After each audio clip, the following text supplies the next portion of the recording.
All right, my friends.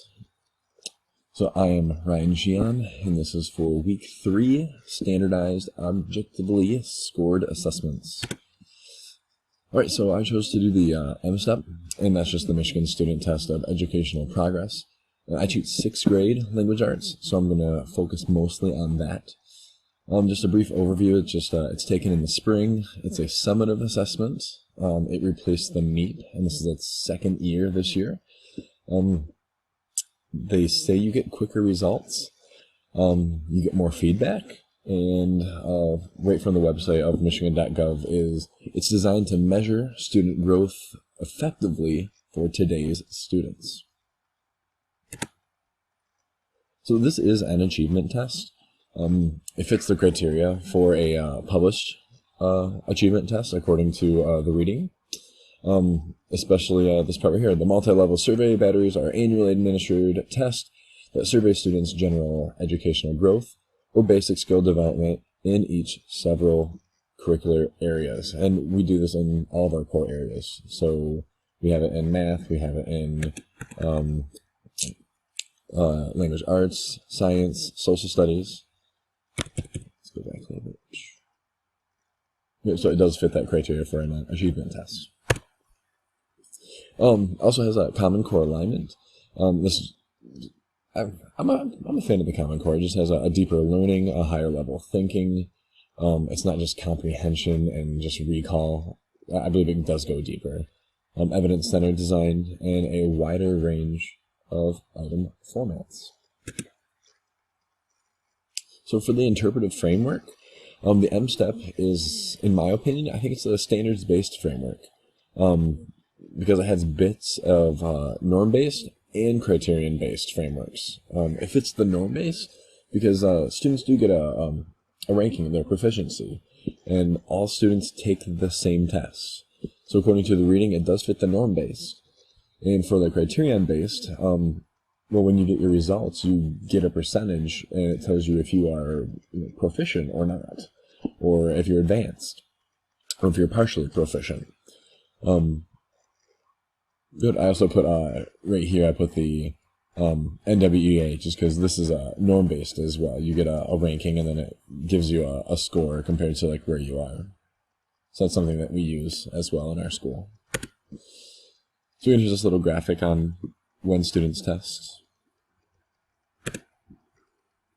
All right. So test scores. What do they mean? Well, how the student ranks with other students, with students in the same county, and students in the same state. Well, actually, well, schools. That is, schools in the same county and schools in the same state. It also allows teachers to see how they are doing, and the same exact thing from one of my first slides. It's designed to measure student growth effectively for today's students. So there you can just check to see how is the student advancing. Are they more or less proficient from the previous year? So going back and checking that. It's definitely beneficial to see if they are making progress and how much growth is actually occurring, because let's say a student is, 20 units behind growth, and then the next year they're 2 units behind state proficiency. Well, they still made a great leaps and bounds, but they're still not at grade level. So it's still really smart to look back, just because they can make leaps and bounds in other ways, just looking at growth over the final outcome. All right, so what do you do with the results? Well, you, as the teacher, needs to find out what worked in your previous year teaching, what didn't, and what needs to be addressed in the future. Right, in the M-STEP rankings, again, it goes not proficient, partially proficient, proficient, and advanced. This is my flowchart that I created here.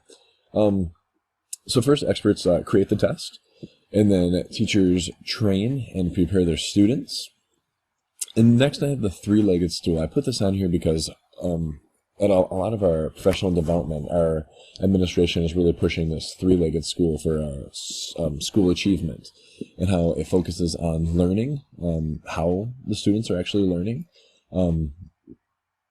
Is the teacher teaching to all types of students, every type of learning style? The standards, are they following what they are supposed to be teaching with the Common Core? And lastly is student performance. And in this one, standardized tests fall into this category. So, just like any stool that has 3 legs, you take one leg out, the entire chair falls. So, again, administration really pushes that 3-legged stool, and M-STEP fits right in there. Students take the test, and everyone awaits the results. And then you get your results in this just to show the student growth and see the proficiency. And this is just the student, their growth, and then the school in general. So again, it's a dual purpose. You can see an individual student and the school as a whole compared to the county or the state. All right, and there are different testing formats. And we have selected response, we have constructed response, objective scoring, and constructed response, subjective scoring. All right, so for selected response, some strengths according to the readings is that it's great for recall and comprehension and application. It's relatively cheap, and you get really quick results. You're either right or you're wrong. And then it's really reliable because it's not subjective by any means. There are some weaknesses, though. The item development isn't very easy, and that you can't measure performance of any physical skills, so any type of deeper knowledge. It's really hard to judge that in a test that it has selected response. And that's just another word for like multiple choice tests. Or like true and false, things like that. All right, so for the objective scoring, the strengths are that it requires knowledge and skills, so a little bit more deeper thinking. It's less time consuming to create the items. The objective determination by a judge or scorer, so they get to tell you whether you're right or wrong. So I always really like these just because when it comes to multiple choice, sometimes not all the I always hate the ones that are just like, what is the best choice? Because then some of the answers, all the answers could be right. So I always like being able to, if I have a wrong answer, to be able to justify it. And this is one that actually allows you to do that. So I am a fan of the constructed response. Weaknesses are that it's not as efficient as the selected response. And it's very expensive because it's administered if it's administered individually. Yeah, so the price point goes up drastically with this compared to the selected response. The last one is this subjective scoring. Some strengths are that it's the best choice if you're trying to measure cognitive ability. So if it goes deeper than, it goes a lot deeper than recalling something or looking just for basic comprehension.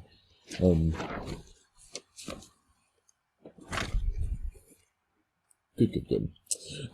The cost, and it's also more complex. It's multi-level. I like how it's multi-level, how it has the different types of questions that are on there. So, the one thing on here is, it asks you the questions that are a little more thought-provoking. I'm sorry. Some weaknesses are that it's difficult to develop. The cost of scoring is much greater than previous formats, and its reliability is lower than desired, and it's subjective. So the reason why this one is faulty or might not work as well is because one scorer might think, hey, this is the best response I've ever heard, and someone else might be like, actually, it's not as good as what one might think. So having that subjectiveness, makes it a little more difficult. So some M-STEP implications and reflection. Well, there's a window to take the test. I know for my class, it's for 6th grade, it's going to be April 25th to May 13th. I like taking it in the spring. I think it's a lot better. Kids are other overtaking it in the fall. I remember last year we were still taking it in like towards the end of May, and that was really difficult because some students get really excited for summer break, and I don't know necessarily if they all tried as hard as what they could have. And I heard this from teachers in other schools as well. So I know it just wasn't wasn't our school. But having the sixth graders, I think they went last year. So yeah, I prefer taking it in the spring, but having that window so close to the end of the year, the kids get antsy.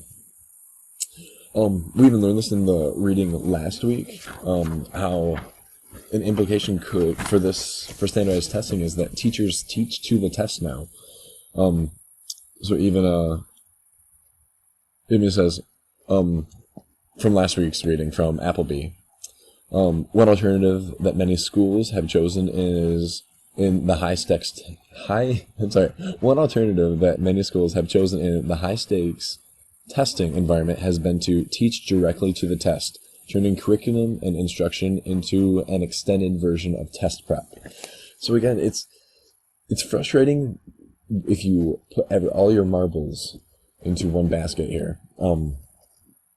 That's a lot to ask a teacher just to put everything into one test. Of course, they're going to teach right to the test, so you might not be teaching the students how to think, rather than just what you think is going to be on the test. So that can be a little frustrating. One test shouldn't justify so many things. So again, just having just one M-step and the results, it affects teacher accountability and just student success. Let's say a student has like test anxiety, or they're having just a bad day, or they're having trouble at home.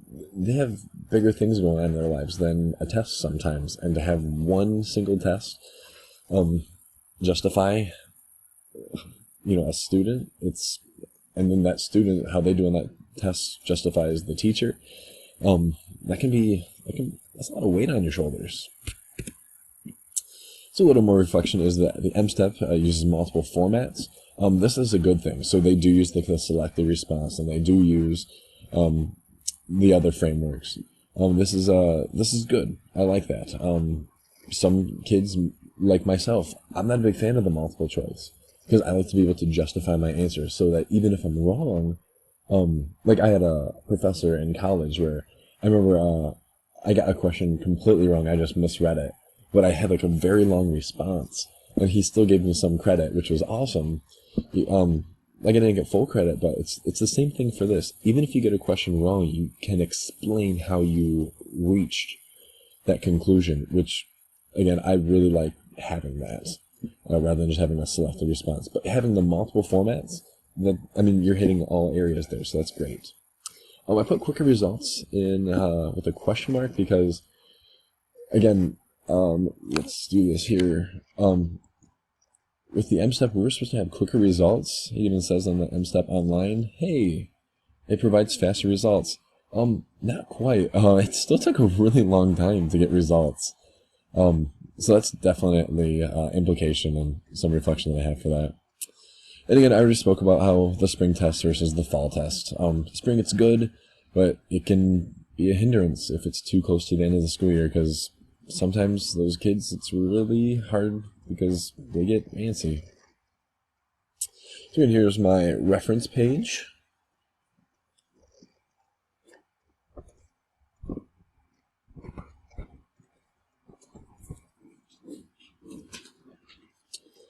Good deal.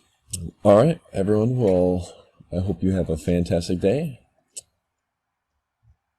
And we are looking good.